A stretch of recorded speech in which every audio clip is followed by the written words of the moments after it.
John, thank you very much for speaking with talkSPORT. Now, I know you're a big talkSPORT fan. Come on, often we see Instagram stories of you in your car, talkSPORT on the radio. You're tagging in Gabriel Bonlahor and Nadia McCoy. Do you always have it on the way to work? I do, always on the way to work. Used to cover my Leicester and Aston Villa journey days back in the day, but back at Chelsea now, so I've got a 5-minute ride, so I do get my 5-minute fix of the boys now, but they're doing a great job, so keep it up, lads. And obviously Gabriel Bonlahor, someone you know, is he your favourite on talkSPORT? Do you want to name drop any favourite, someone that you love listening to? No, Ali's my favourite. Is he? Sorry, Gabs. I think Ali McCoy is everyone's favourite, isn't he? No, he is, yeah. No, I love Gabs as well. So, if there was one player in the dressing room that wouldn't have gone into TV or radio, it would have been Gabs. So it's good to see him. Good to see him in the media side of it, enjoying it.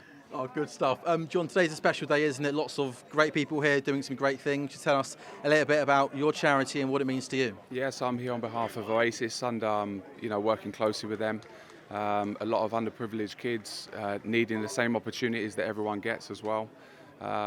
From really tough backgrounds as well, so good to meet the kids here today and do my bit for charity as well. It's also a great event as well, so great work from everyone on the floors.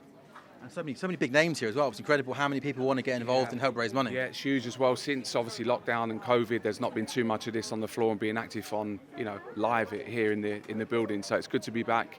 It's always such a good event with some high class people here. And you're back at Stanford Bridge, weren't you, on the weekend? I mean, look, you're in great shape, John. You haven't put on any pounds, have you, post retirement? And you were scoring goals, weren't you, on Saturday in a charity game? How special was that? You know what? It was great to be back at the bridge. Actually, yesterday I felt okay, but I woke up a little bit stiff this morning. Yeah. But again, a great occasion. It was in memory of Luca and celebrating his life as well. So his family were there, and it was a great send off as well. Really sad, but obviously great for us ex-players to kind of get together and celebrate the life of Luca. And in terms of Chelsea, obviously it's really, really early days this season. What have you made of Chelsea under the new manager, Mauricio Pochettino? Yeah, well, I love Poch. I've met him a couple of times and had the privilege to be around him at the training ground. And he works the players very hard, tactically amazing. And I think given time, he's definitely the right man for the job. And listen, Man City run away with it, aren't they, at the moment? So I think it's everyone else behind them. And we've got a lot of young players that need a little bit of time. So patience is going to be needed from the supporters and from everyone. We've had a good 20 years run, and hopefully those good times will come back. And that's the thing. Do you think, quite a lot of new faces are coming, there's some injuries at the moment, but you look at that Chelsea team and you think you've got young players. It's a team stacked full of top quality players, isn't it? And as you said, give Poch a little bit of time. Yeah. He could turn things around pretty quickly, can't he? Yeah, and he will. We've seen that over the years with him and his experience and what he's done previously. We are a young squad. They've just literally all been thrown together, haven't they, this year and stuff. So there's a lot of talent there. We've had a few injuries as well, not go away. So listen, loads of football to be played this season, but hopefully exciting stuff. And this year I can see it as more of a kind of blending together, and then we'll see where we go next season. Yeah. One player at the start of the season off really well is Raheem Sterling. I mean, he looks a different player, doesn't he, to maybe the player we saw last season? Yeah, he was brilliant. I watched him specifically the West Ham game, and he was unbelievable. Just from my past of playing against him, he always wanted to go by me and go down the side of me or make those runs in between me. It's always a threat as well, and I think the modern day player can come to feet now a little bit and want the ball to feet, which is very easy for defenders. Like people like Gabs and Sterling, when they're running behind, it's difficult. And I think if he continues to do that, he'll be great for us this year. It's a shame he didn't get called up for England, but a good thing for Chelsea, I think. Have you put Gabriel Bonlahor on the same bracket as Raheem Sterling there, by the way? I don't want to disrespect your punditry, but that's outrageous, isn't it? Gab's my mate, you leave him alone. Yeah.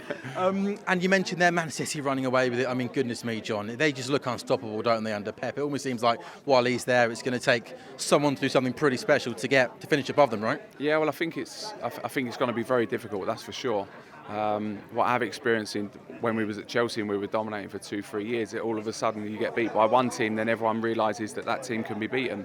It's then difficult to then find your way again. So it's hard because everyone sets up against Man City not to lose the game. Well, the bottom 20 teams do, and then the top guys go and challenge them a little bit. But it's going to be difficult. They're a fantastic squad with the best manager in the world. And it's going to take something special to stop them. A couple more, John. I know you've got a really busy day, but you mentioned England there. International break going on at the moment, just a year away from European Championships. Some people might say, look at this England team, stacked full of so many good players. We want to see maybe more exciting football, attacking football. Where do you kind of stand on that? Do you sometimes think, we need that extra attacking player in midfield? And you happy with where England are at going into the Euros? I'm very happy where England are at. Obviously, it wasn't the best performance or result against Ukraine, but at the same time, I think I'm all about winning football matches. I'm not too fussed about how we play, how we get there, or how we do it. different teams, you've got to mix it up and you've got to find a way to break teams down and beat teams, because again, like Man City, England will have and face that. I've experienced that as a player where teams sit back and they're a low block and difficult to break you down.